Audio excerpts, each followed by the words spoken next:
Bonjour et bienvenue dans cette vidéo, dans cette étude observationnelle sur les douleurs chroniques de plus de 3 mois, et l'étude observationnelle se passe sur 90 jours. Donc tout d'abord je me présente, je m'appelle Timothée Creuset, je suis fondateur du processus qui s'appelle Courant en Simplicité.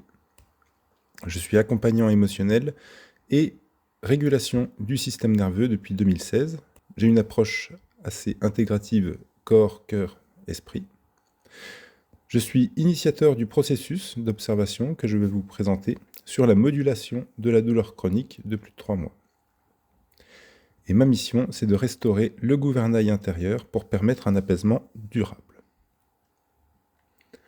J'aime bien cette phrase de Bernard Werber qui dit que l'important n'est pas de convaincre, mais de donner à réfléchir.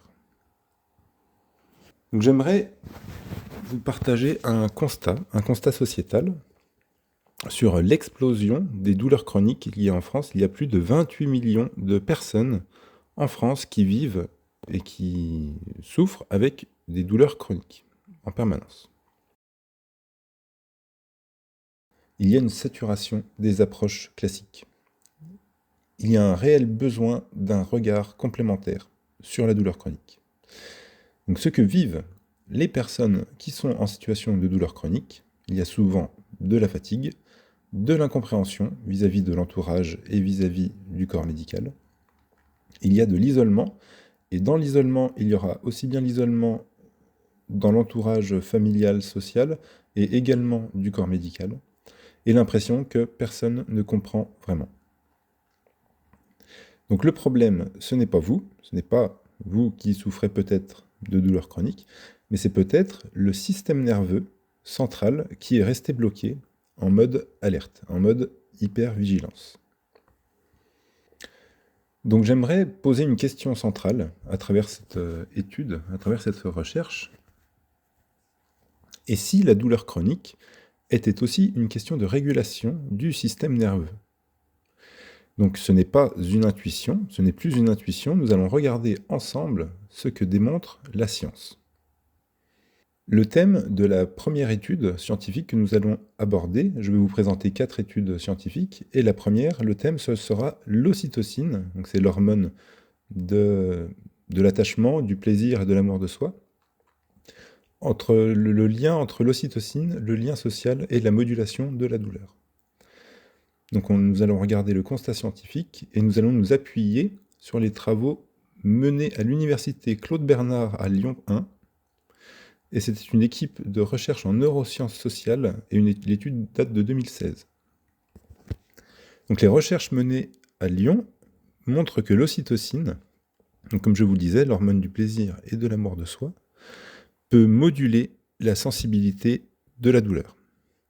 Donc ce n'est pas seulement émotionnel, c'est neurochimique. Et le sentiment de sécurité relationnelle modifie la réponse du cerveau à la douleur. Ce que montre l'étude. L'étude a mesuré la perception douloureuse. Il a analysé l'impact du soutien social et observation du rôle de l'ocytocine, donc l'ocytocine qui est sécrétée par l'hypothalamus, envoyée aux neurones de la zone douloureuse. Alors les résultats, plus le lien est perçu comme sécurisant, plus la réponse douloureuse diminue. Et l'isolement et l'insécurité relationnelle amènent à l'amplification du ressenti douloureux. Donc la qualité de la sécrétion de cette hormone agit comme un modulateur biologique. Donc qu'est-ce que ça signifie pour le corps? Donc la sécrétion d'ocytocine va agir sur l'amygdale, donc l'amygdale qui permet la réduction du signal de la menace, le système nerveux qui devient autonome, les circuits de la douleur. Donc concrètement, qu'est-ce que ça veut dire? Il y a une diminution de l'hypervigilance et une baisse du stress chronique, une régulation émotionnelle plus stable. Donc se sentir soutenu change l'état neurophysiologique du corps. Et se sentir soutenu aussi bien par l'entourage que par le corps médical. Donc quel est le lien avec l'étude observationnelle que nous nous apprêtons à mettre en place. Donc on ne travaille pas uniquement sur la douleur, on va restaurer un climat intérieur de sécurité et on modifie les blocages entre l'hypothalamus et la zone douloureuse. Donc à travers l'écoute bienveillante, l'absence de jugement, la régulation émotionnelle et la culture de l'amour de soi. Donc ce que montre la science, le lien, ce n'est pas accessoire, c'est un levier biologique de transformation. L'apaisement commence parfois par la sécurité intérieure. Et donc à retenir, le corps possède tous ses propres mécanismes d'apaisement. Voilà, avec cette petite image. Le corps sait apaiser la douleur quand il se sent en sécurité. Donc le but serait peut-être de retrouver cette sécurité intérieure pour permettre à cette sécrétion d'ocytocine de se dérouler naturellement. Au niveau de cette deuxième étude scientifique sur la sensibilisation centrale et la douleur chronique, l'étude de Clifford Wolf, qui est un neuroscientifique à Harvard. On va parler de la neuroplasticité. Le constat scientifique de cette étude, la douleur chronique n'est pas toujours liée à une lésion persistante. Donc les recherches montrent que le système nerveux peut devenir hypersensible et que le cerveau et la moelle épinière amplifient ce signal. Donc on appelle cela la sensibilisation centrale. Dans la douleur chronique, le système d'alarme devient trop sensible. Donc, ce que montre l'étude, en laboratoire, il a démontré qu'après une blessure ou une inflammation, les neurones deviennent plus réactifs. Et les seuils de douleur diminuent. Des stimuli normalement neutres deviennent douloureux. Donc plus vous êtes en douleur chronique, plus ça va amener à des douleurs. Donc le résultat, le problème n'est pas seulement périphérique, donc ce n'est pas seulement dans le tissu, mais il devient central. Donc ça provient du système nerveux. Et le corps s'apaise parfois, donc quand il a eu une blessure, il va pouvoir s'apaiser, mais le système nerveux, il reste en mode danger. C'est comme s'il avait une mémoire, ce système nerveux. Donc ce que cela signifie pour les personnes vivant de douleurs chroniques, ça explique pourquoi les examens sont parfois normaux. La douleur persiste malgré l'absence de lésions actives.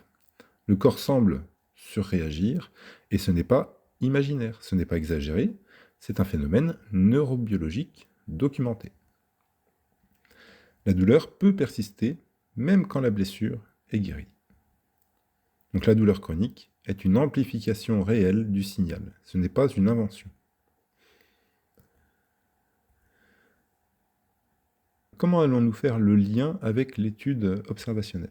Donc si le système nerveux est devenu hypersensible, alors la solution n'est pas uniquement mécanique. Il faudrait agir sur la sécurité intérieure, sur la régulation émotionnelle, sur le stress chronique, sur le sentiment de menace. Donc dans l'étude observationnelle, on ne combat pas la douleur. On diminue le niveau d'alarme du système en allant travailler directement sur le système central. Et quand le cerveau se sent en sécurité, l'intensité peut diminuer. Troisième étude scientifique qui fait le lien entre les émotions et la douleur chronique, donc la régulation émotionnelle. Réguler une émotion ne produit pas les mêmes effets selon la stratégie utilisée. Donc les travaux de James Gross, professeur à Stanford, montrent que supprimer une émotion est différent de la comprendre et de la recontextualiser. Ces deux stratégies activent le corps de manière totalement différente. Toutes les stratégies émotionnelles ne se valent pas biologiquement. Donc ce que montre l'étude, Dans ces expériences en laboratoire, donc il y a eu des participants qui ont été exposés à des stimuli émotionnels. Et dans ces expériences, il a mesuré la fréquence cardiaque, l'activation physiologique, l'expression faciale, l'activité cérébrale, et les résultats, la suppression émotionnelle augmente l'activation physiologique. La réévaluation cognitive diminue la réponse physiologique. Supprime le calme à l'extérieur, mais ça va activer l'intérieur. Il a développé le modèle, aujourd'hui central en psychologie, appelé le modèle processuel de la régulation émotionnelle. C'est ce que nous partageons dans cette étude, c'est un processus en partie de régulation émotionnelle. Qu'est-ce que cela signifie pour le corps? Donc, quand une personne, elle ravale sa colère, elle contient sa tristesse, elle fait bonne figure, reste forte, le système nerveux, lui, reste activé. Et à long terme, cela peut contribuer à de l'hypervigilance, à de la tension musculaire, à de la sensibilisation à la douleur et de la fatigue chronique. L'émotion non traitée ne disparaît pas, elle se physiologise. Donc c'est super intéressant de voir que les études scientifiques montrent et démontrent que l'émotion non exprimée reste figée dans le corps. Tout ce qui ne s'exprime pas s'imprime. Donc le lien avec l'étude observationnelle, on ne cherche pas à contrôler, on ne cherche pas à forcer le positif, on ne cherche pas à supprimer l'émotion. On apprend à mettre en lumière l'émotion, à observer, à recontextualiser et à réguler en profondeur. Ce que montre la science, c'est la compréhension émotionnelle apaise réellement le système nerveux central. Ce n'est pas psychologique, c'est biologique. La paix intérieure n'est pas un concept spirituel, c'est une régulation neurophysiologique. Et les émotions ne sont pas dans votre tête, elles influencent réellement votre système nerveux. 4e étude, Naomi Eisenberger, sur l'isolement social en lien avec la douleur physique, la douleur chronique. Le constat scientifique de cette étude, le cerveau traite le rejet social comme une douleur physique. Et le rejet social peut aussi bien venir du rejet de l'entourage, donc incompréhension face à la douleur, et il peut venir aussi du corps médical, donc incompréhension d'un médecin ou d'un professionnel de santé face à ce que vous vivez, ou dénigrement, ou voilà, c'est dans votre tête, ou tout ça. Donc tout ça, c'est un rejet social, et le cerveau va le percevoir comme un rejet, et il va la traiter comme une douleur physique. Donc ça peut accentuer, bien sûr, la douleur chronique. Les recherches en neurosciences sociales montrent que l'exclusion active des zones cérébrales sont impliquées dans la douleur physique. Et ce n'est pas une métaphore, c'est une mesure en IRM fonctionnelle. Le rejet social active les circuits de la douleur. Ce que montre l'étude, dans l'expérience, c'est un jeu virtuel d'inclusion et d'exclusion, les participants d'abord inclus, puis progressivement exclus, et les résultats en imagerie cérébrale, c'est l'activation du cortex cingulaire antérieur, dorsal, insula antérieur. Ce sont des régions qui sont également activées lors d'une douleur physique. Le cerveau ne distingue pas clairement blessure sociale et blessure physique. C'est tout l'impact que va avoir le relationnel dans votre vie. Ce que cela signifie pour la douleur chronique. L'isolement social augmente le stress, active le système d'alerte, renforce l'hypervigilance. Or, la douleur chronique implique déjà un système nerveux hyperactivé, une sensibilité accrue, et l'isolement peut entretenir l'activation de ce système d'alarme. Le lien avec l'étude observationnelle. Si l'exclusion active les circuits de la douleur, alors la sécurité relationnelle peut contribuer à les apaiser. Dans l'étude observationnelle, on a un cadre stable, on a une écoute sans jugement, on a un sentiment d'appartenance à un groupe, on a une présence régulière, et ce n'est pas seulement du soutien moral. c'est un levier neurobiologique cohérent avec la recherche. Le lien humain n'est pas accessoire dans la douleur chronique. Il influence les circuits qui la modulent. L'isolement amplifie la douleur, le lien humain l'apaise.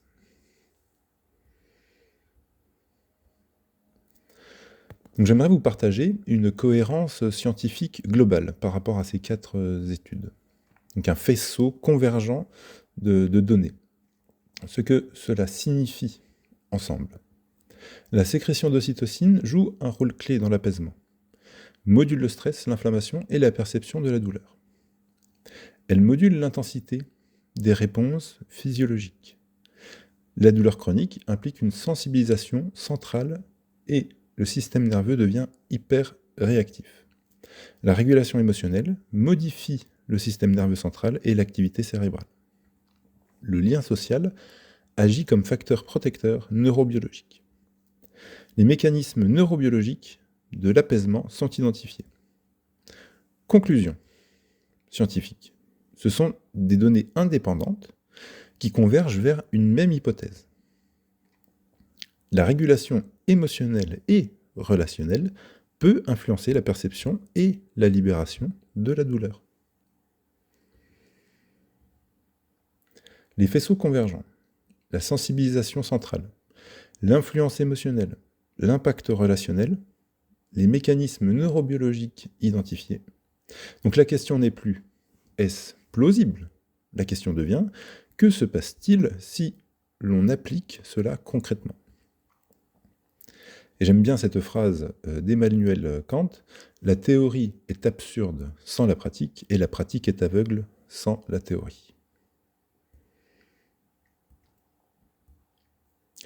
Du savoir à l'expérimentation. Et maintenant, la littérature scientifique suggère une cohérence. Mais peu d'études observationnelles évaluent un protocole structuré de régulation émotionnelle, appliqué à la douleur chronique. Plutôt que de débattre, moi, j'ai choisi d'observer. Pourquoi une étude observationnelle, me direz-vous? C'est une approche pragmatique. Une étude en conditions réelles, une population volontaire et des mesures d'évolution subjectives et fonctionnelles. Un cadre éthique et non thérapeutique. Donc le but de cette étude observationnelle, c'est d'explorer l'impact d'un protocole structuré en 4 étapes. Une expérimentation encadrée de 3 mois avec un protocole structuré, un suivi et une mesure d'évolution. Hypothèse centrale de travail.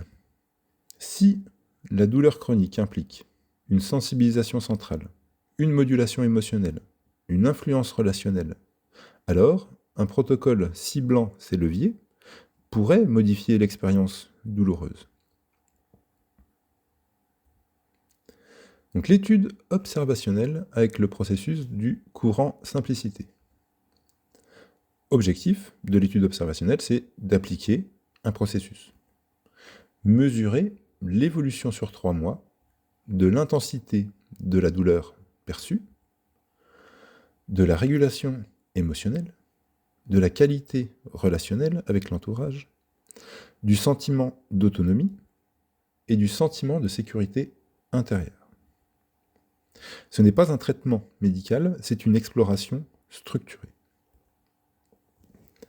Donc l'hypothèse, si l'on agit sur la régulation émotionnelle et sur la sécurité relationnelle, alors l'expérience de la douleur peut évoluer. Pourquoi participer? Contribuer à une exploration nouvelle. Mieux comprendre votre propre système nerveux central. Retrouver du pouvoir intérieur. Expérimenter un protocole structuré, scientifique. Avancer vers plus d'autonomie. Je voulais vous partager l'échelle de la guérison que j'ai synthétisée. Donc bien sûr, elle est subjective. Mais voilà, nous partons du niveau 0, qui serait la douleur consciente, on va dire. Et plus nous allons descendre dans les niveaux, nous allons nous orienter vers de la souffrance identitaire. Donc voilà, niveau -2, niveau tristesse, niveau -4 au niveau déni, niveau -6, marchandage, niveau -8, la révolte, et niveau -10, là, c'est la souffrance identitaire, c'est vraiment je m'identifie complètement à cette maladie, à cette douleur. Et ensuite, voilà, il y a toute une échelle pour arriver à la douleur consciente, puis à l'acceptation, à l'introspection, la compréhension, la gratitude émergente et la guérison. Donc l'objectif dans cette étude observationnelle pour la douleur serait juste l'augmentation de 2 points sur cette échelle, par rapport à votre propre ressenti en début et en fin de processus. Donc si vous êtes dans la tristesse, l'objectif serait juste d'accéder à la douleur consciente.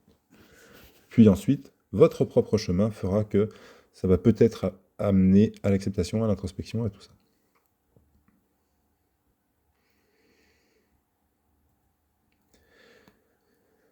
Je vais vous présenter maintenant le contenu de cette étude observationnelle.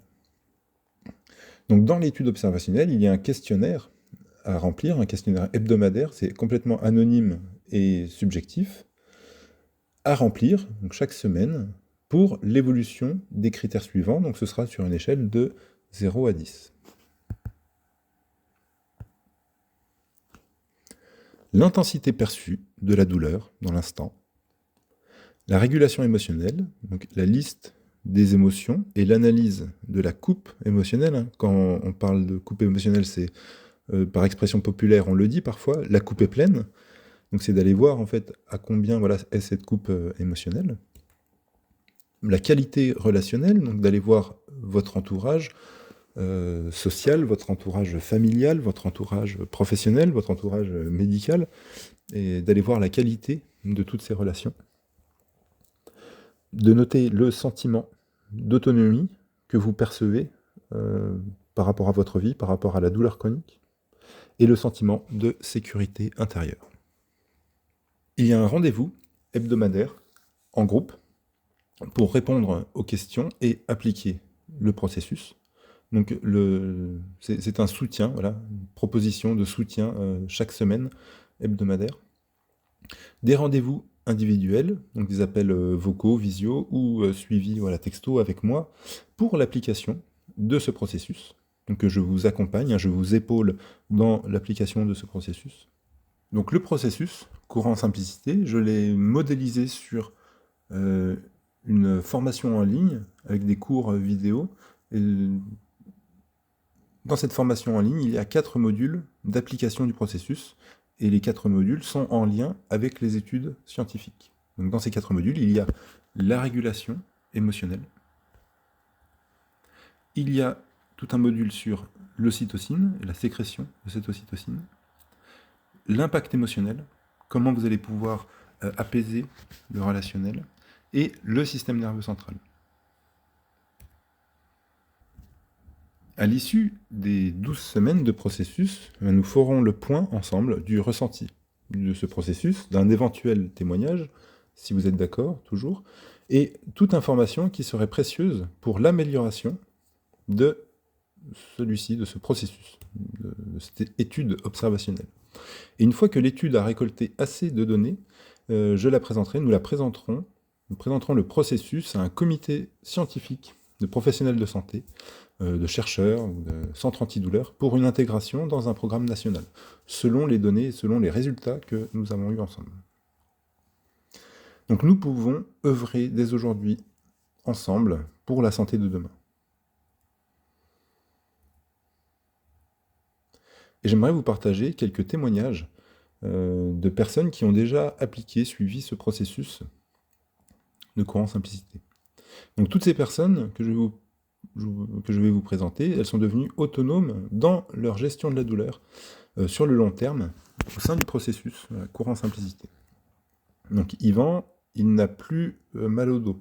Donc dans le témoignage qui sont disponibles sur la chaîne YouTube, courant simplicité, donc Yvan, dans son témoignage, il nous disait « J'avais de l'arthrose, mais je ne la ressens plus ». Donc il ne sait pas en fait s'il a encore cette arthrose, mais il ne la ressent plus.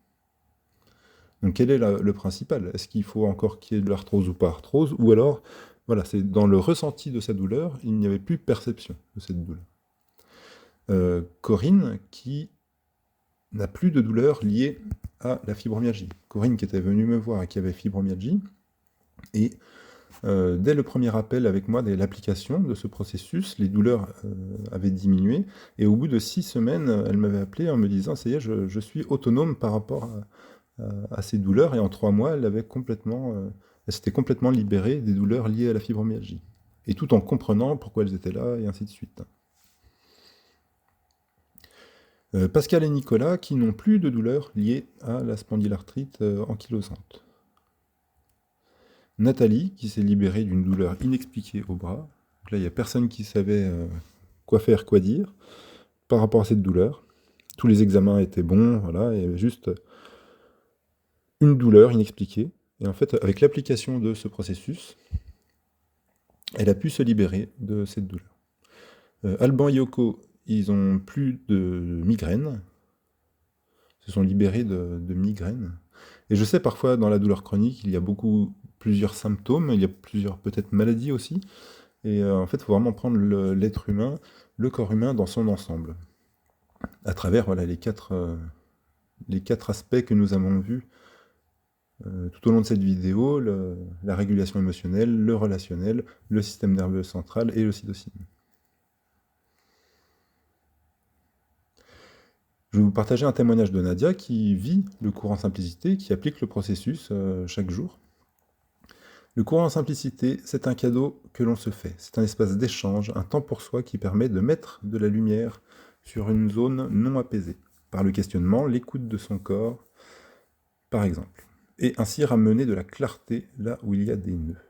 Donc ravi de faire partie de la team.